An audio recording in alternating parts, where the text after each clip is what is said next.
debo abandonar el cuerpo. ¿Qué forma más preciosa de poder expresar cómo vamos a morir? No dice porque ya voy a entregar los tenis o porque ya me voy a morir, como muchas veces lo expresamos en diferentes naciones, sino que de una forma muy bíblica y muy espiritual, la Biblia nos muestra que la muerte es simplemente salirnos de un envase, salirnos de un tabernáculo, porque aquí la palabra cuerpo es esquena en el griego, que es la palabra tabernáculo. Pedro estaba consciente de dos cosas. En primer lugar, en su primera carta nos habla de los últimos días y que el fin se acerca. Y en su segunda carta se refiere al tiempo que ya le quedaba tan corto de vida. En otras palabras, Pedro nos está diciendo: Dios me ha mostrado que mi vida en este mundo es muy corta. Él sabía que muy pronto el Señor se lo iba a llevar a casa, como a ti también y como a mí también. Y nuestra vida pasó como el vapor, que aparece y desaparece de repente.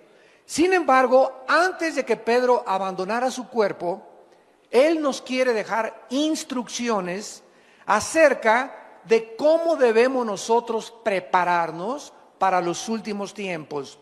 Antes de que esto sucediera, el Espíritu Santo le da a Pedro palabras para la iglesia, para el tiempo final. Así pues, en la segunda carta leemos las últimas palabras de un pastor que tal vez estaba agonizando o que ya muy pronto iba a abandonar su cuerpo e iba a dejar a sus ovejas a cargo de otros pastores. Pedro sabía claramente que el mundo no va a entender el mensaje de la palabra de Dios, porque las cartas de la Biblia son para los creyentes, no son para aquellas personas que no son cristianas. Es como si yo voy en la calle y me encuentro una carta que dice: Chencho, ya me fui, te fuiste y me dejaste y te mando para el mandado, etcétera, etcétera. Yo digo, en primer lugar, yo no soy Chencho. En segundo lugar, yo no le entiendo esa carta. Y en segundo lugar, alguien la dejó. Esta carta no es para mí. Así es la Biblia. Hay mucha gente que viene a la Biblia y no la entiende porque no es para ti. La Biblia y el mensaje de Dios es para aquellos que han aceptado a Jesucristo como su Señor y Salvador. Porque solo ellos, que somos los que formamos la familia de Dios, somos los que comenzamos a entender las palabras del Espíritu Santo. Pedro sabía que el mundo no lo iba a creer, por eso escribe estas cartas a los creyentes. Esto es un mensaje de advertencia también, porque en su segunda carta, capítulo 2, versículo 1, comienza a prevenirnos de las cosas que vamos a enfrentar. Hubo también falsos profetas, escribe Pedro, entre el pueblo, como habrá entre ustedes falsos maestros, que introducirán encubiertamente herejías destructoras. Pedro nos advierte: no se espanten, no se alarmen de la cantidad de falsos predicadores, de falsos maestros, de falsas profecías que dicen que hablan en el nombre del Señor y que ustedes las van a escuchar. Porque así sucedió en el Antiguo Testamento. Y aún negarán, dice, al Señor que los rescató, atrayendo sobre sí mismos destrucción repentina. Y muchos seguirán sus disoluciones, por causa de los cuales el camino de la verdad será blasfemado. O sea, va a haber también muchas conductas, falta de integridad, falta de honestidad, por las cuales muchos cristianos, por la forma como viven sus familias, se van a burlar del cristianismo. Y dice el versículo 3, y por avaricia van a hacer mercadería de ustedes con palabras fingidas. Sobre los tales, ya de largo tiempo la condenación no se tarda y su perdición no se duerme. Dice Pedro que habrá falsos maestros, falsos profetas, que habrá personas que vayan a escandalizar a la gente y que además va a convertir el evangelio en un mercado. En otras palabras, van a comenzar a cobrar por escuchar el evangelio. Los predicadores van a comenzar a cobrar los músicos van a comenzar a cobrar, y como yo he viajado ahorita casi por todo Estados Unidos diciéndoles a los líderes, si ustedes tienen a una banda de músicos o a un predicador que les fija un precio, no lo vuelvan jamás a invitar, porque son mercenarios del Evangelio de Jesucristo. No podemos nosotros más que presentar gratuitamente el Evangelio de la gracia de Dios. Pero ahora ya vemos en la televisión que te mandan sobres. Hace poco hay un predicador la semana pasada, no lo van a creer, pero esto fue lo que dijo. Tenemos un déficit de $3 millones en nuestra organización. Necesito que ahorita saquen un sobre y le pongan atrás del sobre, pongan su ofrenda y pónganle atrás del sobre deuda cancelada. Porque en el momento en que ustedes me entreguen su sobre, otra persona y yo vamos a orar por este sobre para que todas tus deudas sean canceladas. Y además vamos a orar para que Dios te abra los tesoros escondidos. Yo estaba con mi esposa, lo vimos hace 4 días en la televisión en Estados Unidos, y yo le decía a mi esposa, ¿cómo es posible que nadie se levante y les diga, cómo es posible que le puedan creer ese falso profeta? ¿Cómo es posible que le puedan prometer a una persona que si tú das, todas tus deudas van a ser canceladas? Es increíble la forma como están esquilmando y como están tratando de presentar el Evangelio de Cristo. En el capítulo 3, 2 de Pedro 3, dice Pedro en el versículo del 10 al 12, pero el día del Señor vendrá como ladrón en la noche, en el cual los cielos pasarán con gran estruendo, los elementos ardiendo serán deshechos, y la tierra y las obras que en ella hay serán quemadas. Puesto que todas estas cosas han de ser deshechas, ¿cómo no debéis vosotros andar en santa y piadosa manera de vivir, esperando y apresurándoos para la venida del día de Dios, en el cual los cielos encendiéndose serán deshechos, los elementos siendo quemados se fundirán, pero nosotros esperamos, según sus promesas, cielos nuevos y tierra nueva, en los cuales mora la justicia. Como cristianos, nosotros creemos las palabras de Dios acerca de los tiempos finales y estamos recibiendo, amados santos, actualmente advertencias muy fuertes. Advertencias muy fuertes, y todo aquello que el mundo había hecho hasta estos tiempos va a comenzar a ser sacudido por Dios. Los banqueros robaron a la gente, principalmente la clase media baja alta, con tantos intereses de las casas, de las tarjetas de crédito, y dijo Dios, basta. Ya no van ustedes a explotar a la gente. Lean ustedes Santiago 5, ya dice claramente, el jornal de los obreros ha llegado a Jehová de los ejércitos, porque los han explotado y se han aprovechado. Un grupo muy pequeño en el mundo, un monopolio que se hicieron de multimillonarios para explotar a todos los demás, hasta que llegaron a la misma quiebra. Y estaba tan interconectadas las naciones en el mundo con los Estados Unidos de Norteamérica, que cuando cayó Estados Unidos, está cayendo la economía mundial. ¿Por qué? Para que se cumpla la palabra de Dios, que el mundo se dirige a una economía global. Muy pronto, escúchenme ustedes, no lo digo yo, lo dice la Biblia, vamos a tener una moneda tal vez internacional, y los primeros pasos van a ser que no va a ser el peso, ni el dólar canadiense. Se va a unir Canadá, Estados Unidos y México con una sola moneda. Se van a unir después el euro con otra sola moneda, y hasta que el anticristo surja será una moneda internacional. Y después viene la marca de la bestia, donde nadie podrá comprar ni vender sin tener el número 666. El mundo se dirige con una velocidad vertiginosa y acelerada a los tiempos finales. Y Dios está sacudiendo lo que más le duele a la gente, el dios del oro y la diosa del sexo. Son los dos dioses ante los cuales el mundo se ha inclinado actualmente. Han adorado al oro, han adorado al dinero, y Dios nos ha dicho a nosotros, ustedes no se afanen por vuestra vida. ¿Qué han de comer? ¿Qué han de beber? ¿Dónde han de dormir? Búsquenme, para que no se llenen sus corazones de glotonería y de los afanes de esta vida, y el día los sorprenda como ladrón. ¿Cómo debemos entonces prepararnos para estos tiempos que estamos viviendo? Es normal pensar, es lógico cómo vamos a sobrevivir, los tiempos amenazadores que estamos enfrentando. Cuando las tormentas comiencen a azotar más fuerte y comience a llegar a tu vida, toda esperanza comience a escaparse de recuperación, como los que perdieron sus casas en Galveston, Texas, en Nueva Orleans, los que están sufriendo el incendio de sus casas en California, los tsunamis, los huracanes. Cuando llegue una devastación a tu vida, donde pierdas el trabajo y pierdas las cosas que tú crees que para ti eran lo más importante, entonces, ¿qué es lo que vas a hacer acerca de tu vida y de tu familia? ¿Qué vas a hacer acerca de tu trabajo, de tu casa, de tu comida y de tu ropa? Creo que esto es una preocupación lógica y legítima de todo creyente, pero de una manera asombrosa. Pedro no nos ofrece ningún consejo acerca de cómo prepararnos financieramente. No nos aconseja dónde invertir nuestro dinero. No nos aconseja nada de cómo proteger nuestra casa, ni cómo sobrevivir al calentamiento global o a la inflación.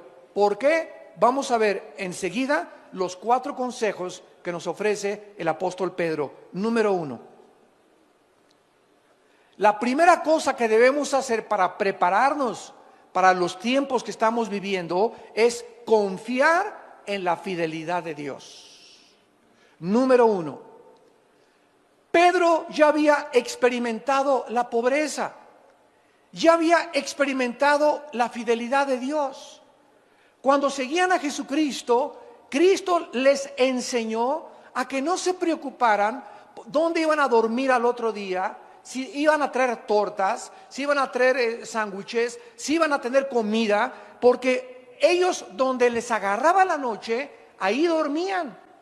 Y donde en la noche les sorprendiera, ahí ponían un cartón, un petate o sobre el pasto, y ahí comenzaron a aprender a despertarse todos los días y a seguir a ese hombre que dijo Jesús: hoy no les va a faltar donde dormir, hoy no te va a faltar el techo, hoy no te va a faltar la comida. Vean ustedes, por ejemplo, en Mateo capítulo 8, versículo 20, que dice la Biblia, Mateo 8:20, Jesús les dijo a los discípulos: las zorras tienen guaridas y las aves de los cielos tienen nidos, mas el Hijo del Hombre no tiene dónde recostar la cabeza. En Mateo capítulo 14, versículo 15 al 21, Mateo 14, del 15 al 21, les dice Jesús: cuando anochecía se acercaron los discípulos y le dijeron a Jesús: el lugar es desierto, la hora ya pasada. Despide a la multitud para que se vayan por las aldeas y compren de comer. Jesús les dijo: no tienen necesidad de irse, denles ustedes de comer. Aquí se enfrentan con una situación donde había cerca de 5,000 personas. Y ya no tenían leche para los niños, ya no había comida en la noche, y los discípulos comenzaron a afanarse y a preocuparse. No tengo para mañana, no tengo para hoy en la noche para comer. Y Cristo les dice: denles ustedes. Y en ese momento se voltean los discípulos, ¿verdad? Y le han de haber dicho: Señor, no trajimos sándwiches, no hay ni un McDonald's abierto a estas horas, no hay nada absolutamente que podamos recurrir. Ellos dijeron: no hay más que 5 peces y 5 panes y 2 peces. Y Cristo dijo: lo poco que tú tienes, escucha este principio, lo poco que tengamos con la bendición de Dios se multiplica. Lo poco que tengamos, si tenemos la bendición de Dios, se nos va a multiplicar. Tráiganme lo poquito que tengan, dijo Jesucristo, y entonces mandó a la gente recostarse sobre la hierba, y tomando los 5 panes y los 2 peces, levantando los ojos al cielo, los bendijo y partió. Y dio los panes a los discípulos y los discípulos a la multitud. Esta es la razón por la cual antes de cada alimento, antes de desayunar, antes de comer y antes de cenar, bendice los alimentos en el nombre de Jesús y denle gracias a Dios de los frijolitos refritos, de los totopitos que tienes y tal vez el vaso de leche que tienes, porque si tú reconoces en lo poco, Padre, gracias porque pudimos desayunar por lo menos esta mañana, pudimos cenar, mis hijos, no tenemos muchas cosas, pero tuvimos para comer. Cuando Dios ve ese corazón agradecido, que lo alabamos y lo bendecimos por lo poco que tenemos, entonces Dios bendice y nos multiplica lo que no tenemos. Pero si nosotros ya comemos como si no lo mereciéramos, en el nombre de Jesús te pido alimentos, guárdalos en el hueco de tu mano, dales a los que no lo tienen, amén. Cómprate una cotorra de África, o un perico, o una grabadora, y comienza hacer que ese perico, esa grabadora, ore en lugar de ti, porque muchas oraciones de muchos de ustedes caen en la mecánica, comienzan a ser autómatas de Dios, robots de Dios. Ya la oración que dan no es del corazón, ya nomás sacas tu estampita y te echas la presinada también. Tenemos que sentir en el corazón, Padre, gracias por este pollo, gracias por este tibón, gracias por estos cornflakes, gracias por lo que nos das. No perdamos el sentimiento de la gratitud. Es horrible comenzar a vivir creyendo que lo que tenemos no lo merecemos. Gracias por este día, Padre. Gracias porque llegué al aeropuerto, Padre. Gracias porque me guardaste. Gracias por este día, Señor. Nos acostamos con el corazón lleno de gratitud. Y eso es lo que Dios está pidiéndonos. Que no nos olvidemos de que tenemos la vida, estamos respirando y tenemos que comer. En Mateo 17, versículo 24, llegaron a Capernaum. Y vinieron Pedro y los que cobraban las 2 dracmas, Mateo 17, 24. Y le dijeron, vuestro maestro no paga impuestos, o sea, no paga las 2 dracmas. Él dijo, sí. Y al entrar en la casa, Jesús le habló primero diciendo, ¿qué te parece, Simón? Los reyes de la tierra, ¿de quiénes cobran los tributos o los impuestos? ¿De sus hijos o de los extraños? Pedro le respondió, de los extraños. Jesús le dijo, luego los hijos están exentos. Sin embargo, para no ofenderles, ve al mar, echa el anzuelo y el primer pez que saques, tómalo. Y al abrirle la boca, hallarás un estatero, que es una moneda que correspondía a 4 dracmas. Un estatero, tómalo y dáselo por mí y por ti. Cuando ellos necesitaban comer, Dios lo multiplicaba. Dormir, dormían en cualquier lugar. Y cuando necesitaban dinero hasta para pagar los impuestos, de una forma sobrenatural, Cristo les proveía lo que no tenían. ¿Se imaginan ustedes el control de Jesús, que hizo los cielos, la tierra, los peces, los animales, los moscos, los insectos, las estrellas, los planetas? Y cuando viene a esta tierra nos muestra que Él era el que tenía el control del universo, al decirle a Pedro, hay un pez que te va a obedecer. Y el que va a morder el anzuelo trae dentro un dracma que alguien tiró y se lo comió. Cristo sabía aún lo que los peces comían. ¿Y cuál era el pez de los miles que había en el mar de Galilea? Que tenía una moneda en su estómago, en su pancita, para que con esa pagara los impuestos. ¿Tú crees que a ti no te dará Dios lo que tú necesitas si tú se lo pides? Si un hijo le pide a su padre un pan, ¿le daremos una serpiente a nuestro hijo? ¿Cuánto más nosotros, cuando tenemos una necesidad, debemos nosotros de seguir confiando en Dios? Los apóstoles aprendieron a vivir sin dinero y con dinero. Los apóstoles comenzaron a experimentar que Dios es poderoso para nunca dejarnos ni abandonarnos. Sabían lo que significaba dormir bajo las estrellas, sin cama ni almohadas. Siguieron a Jesús sin tener un empleo fijo ni promesas de dinero alguno. Solo eran dueños de la ropa que traían y de las sandalias que traían puestas. Y tú tienes 3 pares de tenis, tienes 2 pares de jeans, tienes 3 camisas, ya vas de gane. Tienes un techo, no estás a la intemperie durmiendo. Tienes un jacalito donde duermes arriba de un petate.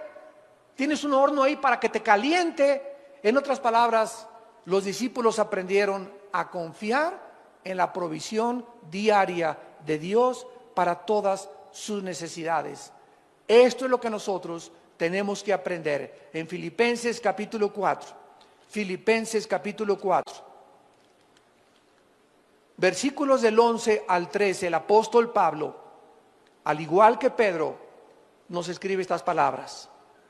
Filipenses 4, del 11 al 13.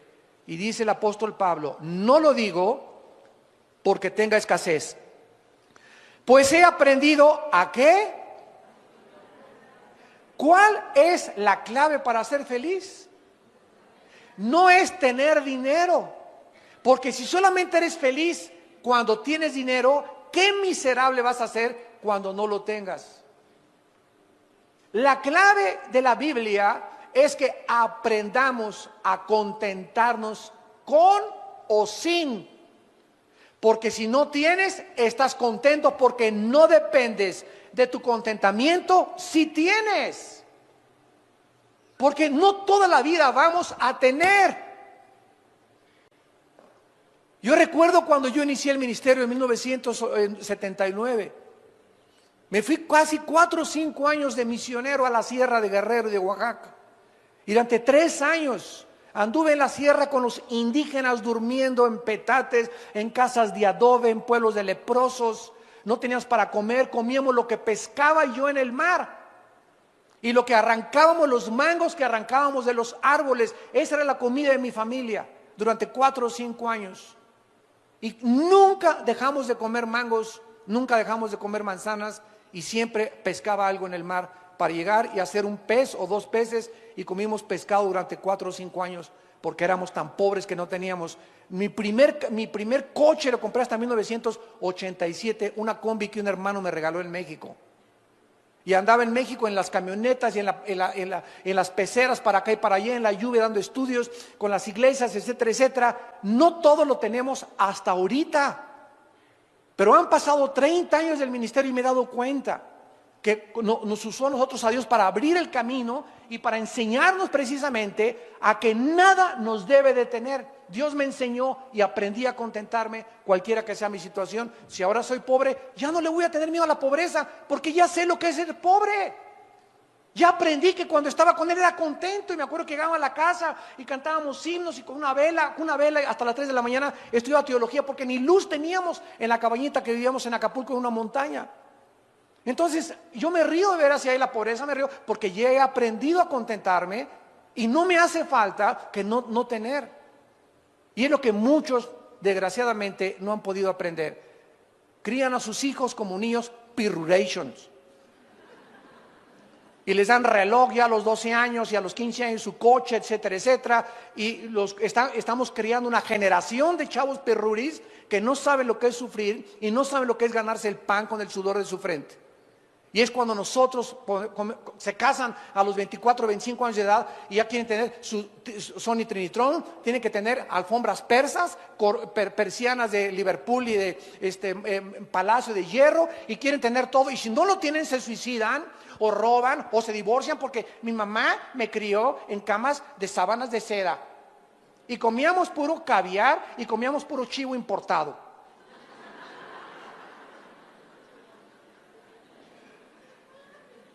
No lo digo porque tenga escasez, dice Pablo, he aprendido a contentarme cualquiera que sea mi situación.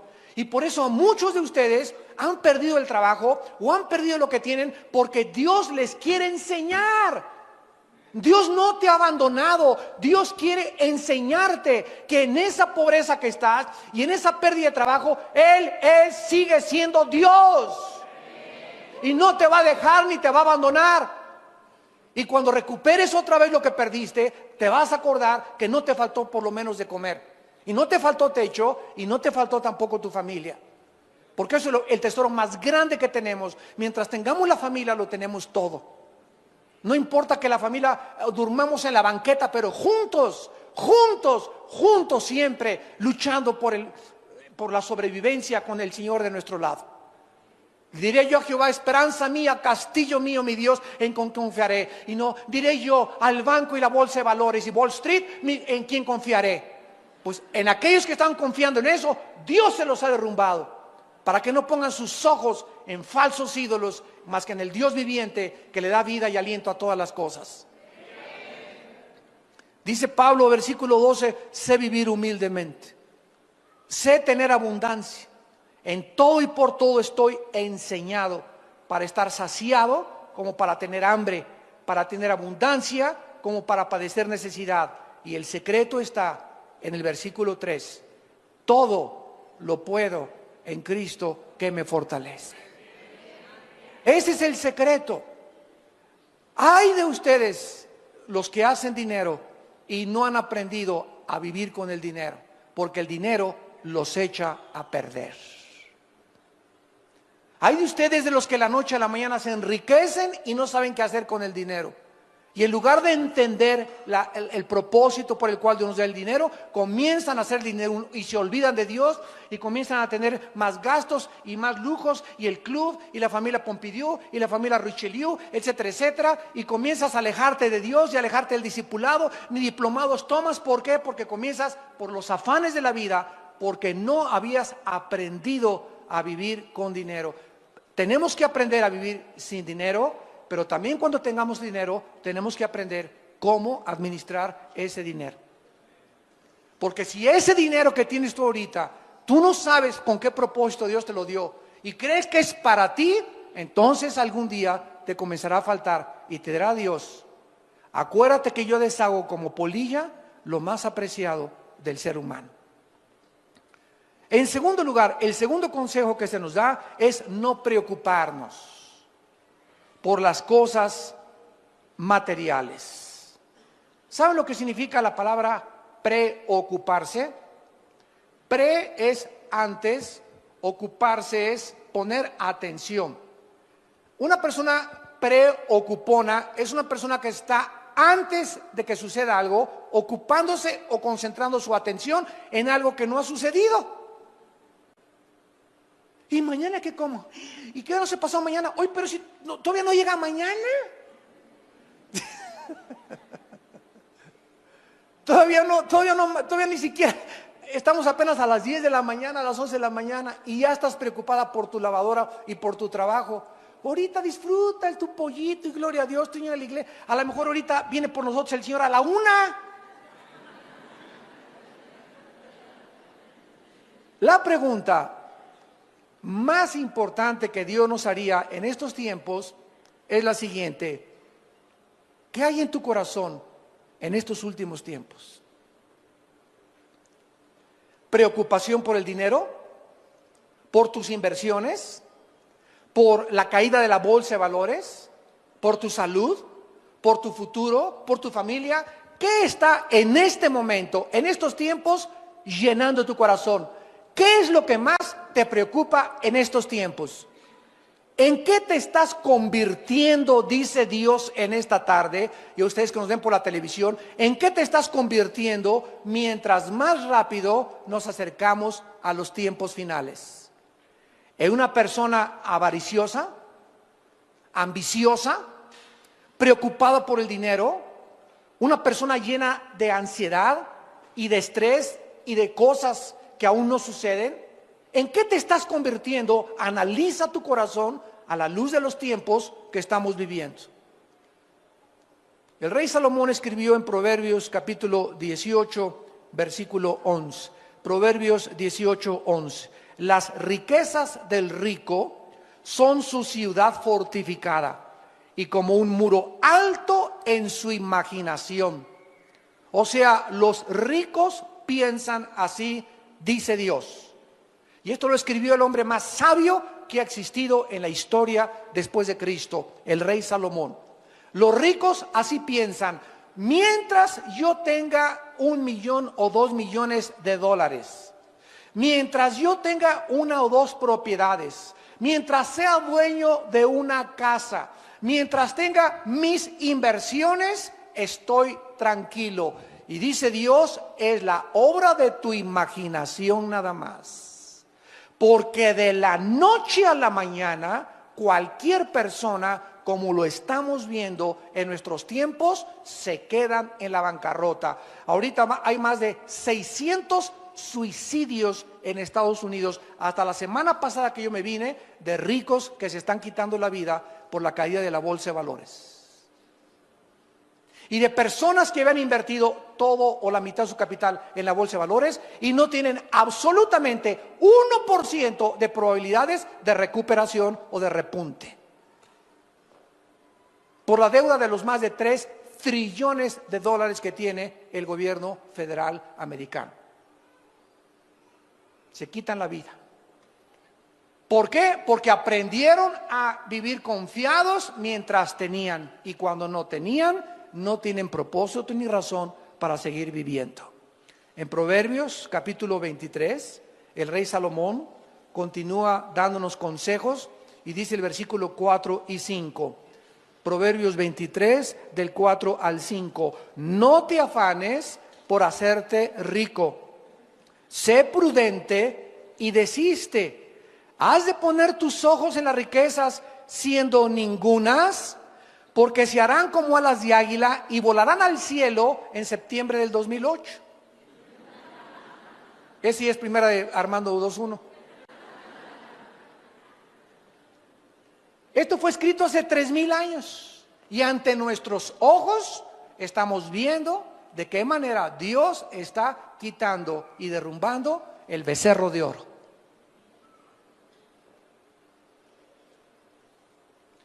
En 1 Timoteo capítulo 6, en el Nuevo Testamento, el apóstol Pablo también tiene palabras para nosotros. Y dice en 1 Timoteo capítulo 6, versículo 6 en adelante. Pero gran ganancia es la piedad acompañada, otra vez igual que Pedro y que Pablo, contentamiento. Gran ganancia es la piedad acompañada de contentamiento. La palabra piedad, eusebia en el griego, significa la vida o vivir cerca de Dios. Tú vas a ganar, nunca vas a perder. Mientras tú vivas cerca de Dios, siempre vas a ganar. ¿Por qué? Porque cuando vivimos cerca de Dios, en su presencia hay plenitud de gozo. Los que viven cerca de Dios tienen que estar contentos, cualquiera que sea su situación. Porque viven alabando a Dios, dándole gracias a Dios de que por lo menos tienen que comer, tienen guaraches que ponerse y tienen un petate donde echarse, donde acostarse. Porque nada hemos traído a este mundo y sin duda nada podremos sacar. Imagínate cualquier persona rica que nos escuche en este momento, que has guardado y échale y abonos y el dinero y hasta abajo el colchón, y de repente hoy te mueres un accidente, una embolia, un ataque al corazón y tú tenías dos propiedades, y cuando te entierran en el ataúd, ni el anillo que traes de casado te llevas. Todo se queda de la noche a la mañana y va a estar tu familia como alacranes peleándose la herencia. Ahí en el panteón van a comenzar los pleitos ya por ver quién tiene más herencia. Así es el corazón humano. ¿Y para qué lo que guardaste? Lo guardaste para que lo heredaran y se convirtiera en maldición en tus hijos y en mucha familia. Así que teniendo sustento y abrigo, estemos contentos por el amor de Dios. Teniendo sustento y abrigo, estemos contentos, porque los que quieren enriquecerse caen en tentación y lazo, y en muchas codicias necias y dañosas que hunden a los hombres en destrucción y perdición, porque raíz de todos los males es el amor al dinero. No dice que el dinero sea una maldición, dice que es el amor al dinero lo que es una maldición. Porque amando el dinero y codiciándolo, se extraviaron de la fe y fueron traspasados de muchos dolores. La raíz de todos los males es la ambición y la avaricia de guardar más de lo que tenemos. No está diciendo que los ricos no van a entrar al cielo, ni Dios está en contra que tú tengas un Ferrari el lunes y un Mercedes y un Lamborghini el miércoles. Si tienes y ganas 3 millones de dólares, te puedes dar ese lujo mientras le des a Dios proporcionalmente. Si ganas 3 millones de dólares, dale $1,500,000 a la obra. Y dice Dios, yo no tengo ningún empacho en que te quedes con $1,500,000 al mes. ¿Por qué? Porque veo que el dinero no es un ídolo para ti. No te has olvidado de mí, dice el Señor. Ese es el secreto del dinero. Pero cuando comenzamos a tener dinero y comenzamos a guardar de más, habiendo tantas necesidades, orfanatorios, que institutos, que comprar un edificio, etcétera, etcétera, y tú guardas y échale, y échale, y échale, es cuando Dios se enoja contra nosotros, porque nos convertimos en avariciosos, en codiciosos y en personas que vamos a ser algún día hundidas en perdición y maldición. Dice en Eclesiastés capítulo 5 en el Antiguo Testamento, después de Proverbios está Eclesiastés, y dice Salomón, el hombre más multimillonario que ha existido en toda la historia, Salomón. Nadie ha tenido más dinero que Salomón. Ni Howard Hughes, ¿verdad? Ni Bill Gates, ni Carlos Slim, ni ningún otro millonario actual se compara con las riquezas que tuvo Salomón. Y escuchen lo que dijo Salomón. Eclesiastés 5, versículo 10 en adelante. El que ama el dinero no se saciará de dinero, y el que ama el mucho tener no sacará fruto. Esto es vanidad. Cuando aumentan los bienes, también aumentan los que los consumen. Qué bien pues tendrá su dueño sino verlo con sus ojos. Dulce es el sueño del trabajador, coma mucho, coma poco, pero al rico no lo deja dormir la abundancia. Qué ironía del destino, ¿verdad? El campesino va y siembra su maicito y su caballito y su burrito y en la noche... Pero el rico, mis inversiones, el cuento, la computadora, la laptop y esto y el otro. Y vemos, ¿verdad?, que aquel que no tiene nada, ¿de qué se preocupa que hoy la bolsa de valores? ¿Y qué? Pero ¿quiénes son ahorita los que se están matando? ¿Quiénes son ahorita los que están suicidando? ¿Quiénes son ahorita los que están comprando Prozac, pastillas tranquilizantes, y le están entrando más a la coca y más al alcohol? ¿Quiénes? Aquellos que tenían puestos sus ojos y que amaban el dinero. Para ellos es esta maldición. Y dice el versículo 13, hay un mal doloroso que he visto debajo del sol, las riquezas guardadas por sus dueños para su mal, las cuales se pierden en malas ocupaciones, y a los hijos que engendraron, escucha, nada les queda en su mano. Jesús nos dejó consejos, amados santos de Dios, de cómo sobrevivir cuando la economía se derrumbara. No nos dejó consejos de cómo invertir ni qué guardar, sino que al contrario nos dio instrucciones el Señor Jesucristo muy claras en Mateo capítulo 6. Y dice Mateo 6, el Señor Jesucristo, versículo 25, cuando ya hace 2000 años los apóstoles comenzaron, oye, ¿y si pierdo mi trabajo? Oye, ¿y si ya no tengo para mañana qué comer? ¿Y si el Señor Jesucristo nos deja? ¿Y si hoy en la noche no hay ningún Holiday Inn donde hospedarnos? ¿Y si no hay un restaurante abierto? Y comenzaron a usar una palabra que se llama afán. Afán, que es la palabra griega merima. Por tanto les digo, versículo 25, no os afanéis. ¿Qué significa afanar? Significa estar ansioso, preocupado, pensar continuamente o enfocado continuamente en el dinero o en lo de mañana, intranquilo, sin tener paz. Eso es lo que hace el amor al dinero. No os afanéis por vuestra vida. ¿Qué han de comer? ¿Qué han de beber? Ni por su cuerpo, ¿qué han de vestir? ¿No es la vida más que el alimento y el cuerpo más que el vestido? Pregúntate en esta tarde, ¿estoy vivo?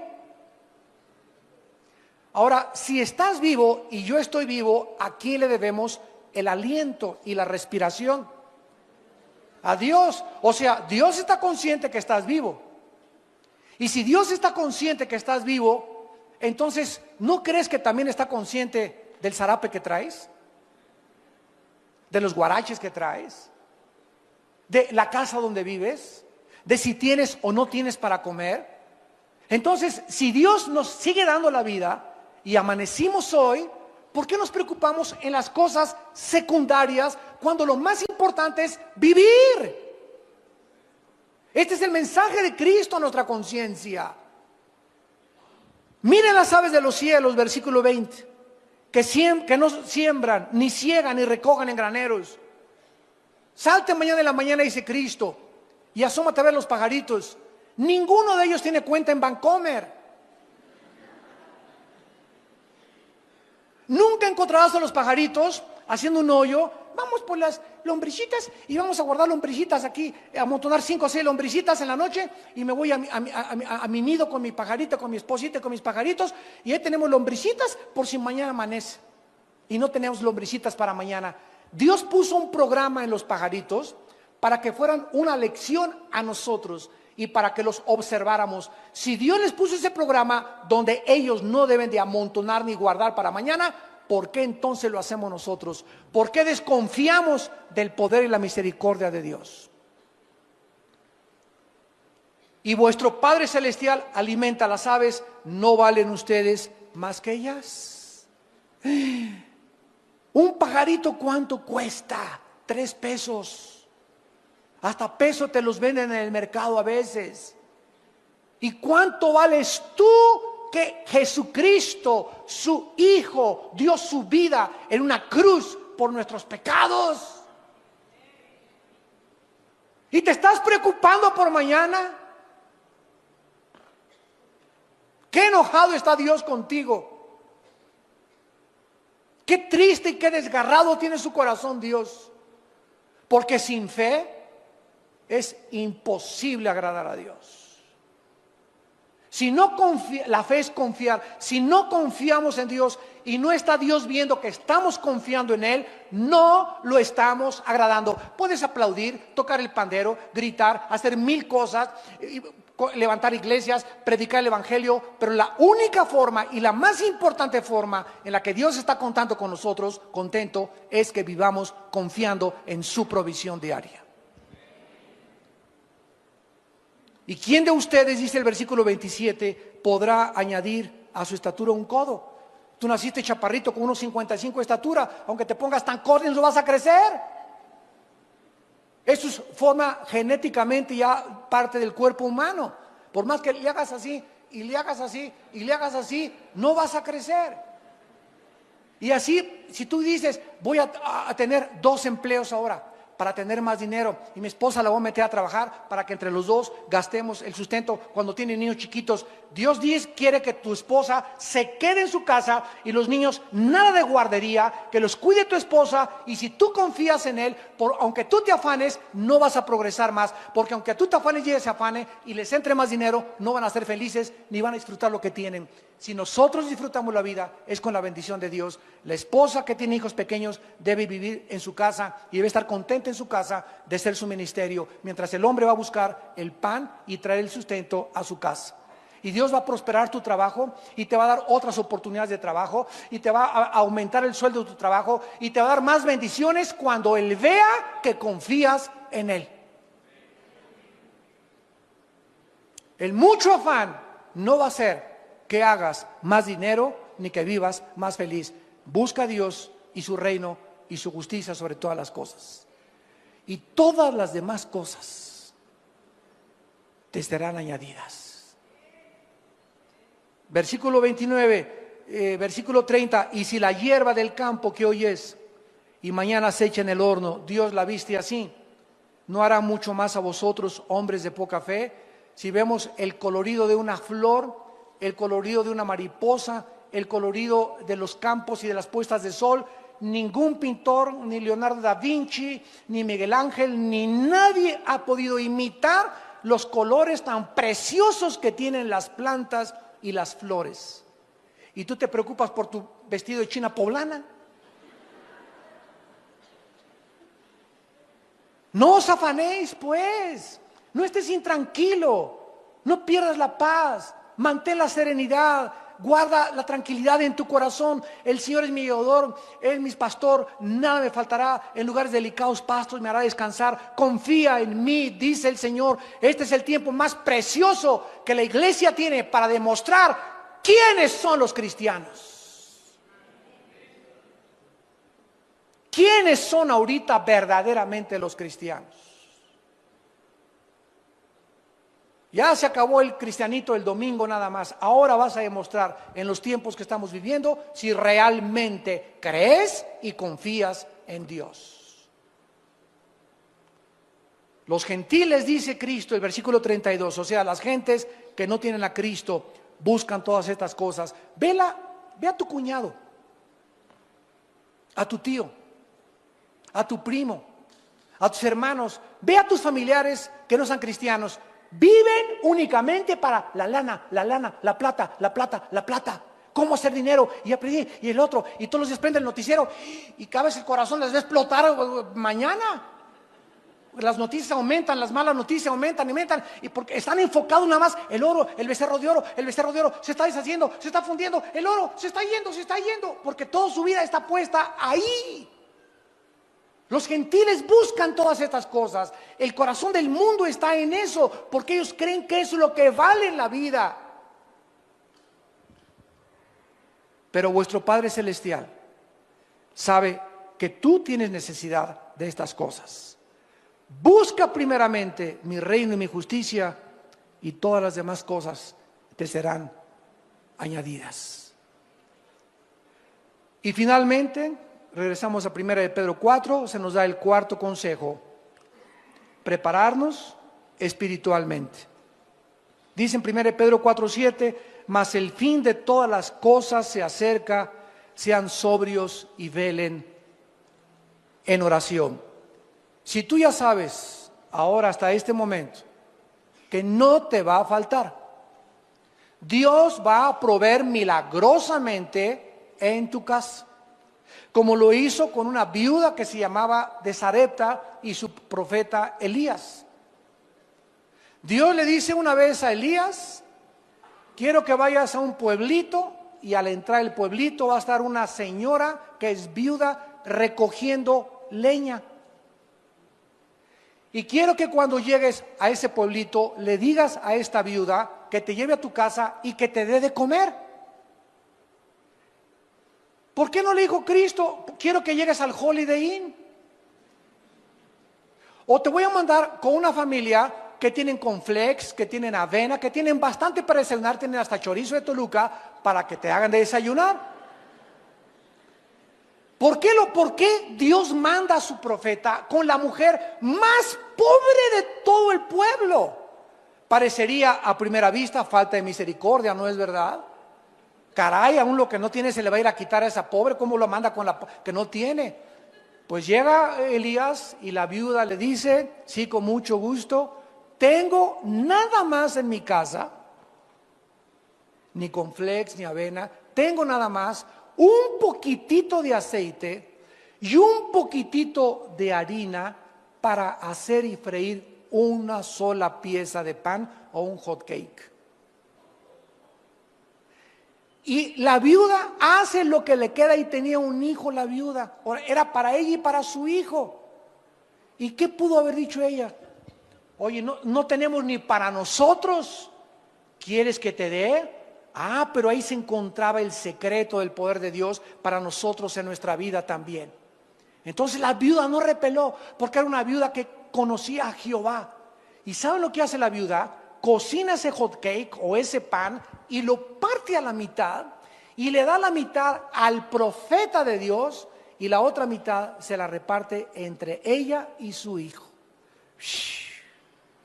Y cuando Dios ve y Elías ve que ella hace eso de compartir aún lo que no tenía, entonces el profeta, guiado por el Espíritu de Dios, le dice a la viuda: nunca de aquí en adelante te faltará el aceite y la harina en tu casa. Cuando Dios ve que en lo que no tenemos somos fieles, nos dará lo mucho. Porque hay mucha gente ahorita, pobres avariciosos, así como hay ricos avaros, hay pobres avariciosos. Ay, hermano, ¿cómo quiere usted que diezme si no me alcanza? Precisamente porque los 5 pesos que gana por lavar cada pieza de ropa, señora, como una lavandera hace muchos años que enfrenté en la iglesia, que llegó a la iglesia y me dijeron unos hermanos, hoy anda una señora pidiendo dinero en la iglesia. Y me acerqué y le pregunté a la señora, oiga señora, ¿por qué está pidiendo dinero aquí en la iglesia? Me dice que soy lavandera. Y le digo, ¿cuánto cobra por cada pieza de ropa? Esto fue como en el 84, 85. Y me dice, pues cobro 5 pesos. Y le dije, ¿y de esos 5 pesos le da usted 50 centavos de diezmo al Señor? Y me contestó, ay, hermano pastor, ¿cómo quiere que comparte 50 centavos si apenas con los 5 pesos me alcanza? Y le dije, ¿sabe una cosa? Como Don Teofilito ni le seguirá alcanzando, le dije. Oiga, pero ¿cómo quiere que diezme? Es que hasta los pobres siguen siendo pobres mientras más avaros sean. Pero si usted, aunque lo poquito que tiene como la viuda y le da al Señor y es fiel, aunque me vaya en camión, Señor, pero aquí está lo que te corresponde a ti, nunca te faltará, porque Dios le da la cosecha al que siembra.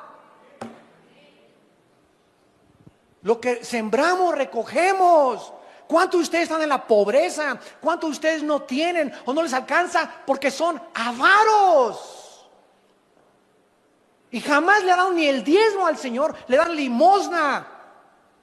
Y ahorita es el tiempo de aprovechar, de sembrar en el reino de Dios. Por eso vives como vives, porque ¿cómo puedes esperar una cosecha cuando no has sembrado absolutamente ni un centavo en el reino de Dios? Pedro está repitiendo lo que Cristo dijo con otras palabras en Juan 14. Si creen en Dios, crean en mí. No se turbe su corazón. No estén intranquilos. No estén preocupados. No estén ansiosos. Voy a preparar un lugar para ustedes, para que donde yo voy, ustedes también estén. Si ustedes tienen mis mandamientos y los guardan, ese es el que me ama. Y el que me ama, yo lo amaré. Y mi Padre lo amará también. Y vendremos mi Padre y yo, y haremos morada en tu vida. No te dejaré ni te desampararé, estaré todos los días hasta el fin del mundo contigo. No veas al mundo, no veas el becerro de oro fundiéndose ni deshaciéndose, no veas las noticias, veme a mí. El creador y sustentador, el que extiende los cielos como una cortina y extiende la tierra y sus productos y da aliento a los que en ella moran y espíritu a los que por ella caminan. Él es el Dios al que estamos sirviendo. Y ahorita nos está probando, no estamos todavía en la tribulación. Imagínense cuando entre la tribulación, si ahorita los que dicen que son cristianos no están soportando esta prueba, ¿cuánto más de las cosas que sobrevendrán sobre este planeta? Es el tiempo, amados santos, de prepararnos espiritualmente en oración, velando, estando conscientes de los peligros que nos rodean y estar pasando más tiempo con Dios. Es triste que actualmente veamos a millones de cristianos que invirtieron en la bolsa de valores. Y esto no significa que Dios está en contra, no me vayan a malentender, de que invirtamos y tengamos ahorros. Dios no está en contra de que tengas ahorros, pero no que pongas tus ahorros en inversiones gigantescas como la bolsa de valores, con muchísimos más riesgos que los que tienes en el banco. Ahorita en Estados Unidos los que tienen una cuenta menores de $100,000, el banco les promete devolverle los $100,000. Si tienen más no se los promete. Así que están sacando todo el dinero que pueden de los bancos ahorita, ¿verdad? Entonces no está Dios en contra que tengas que tus 25,000, que tus 50, que tus 100,000 pesos ahorrados, o que ahorres 5 millones de pesos, mientras, escúchame, en la misma proporción le des al reino de Dios.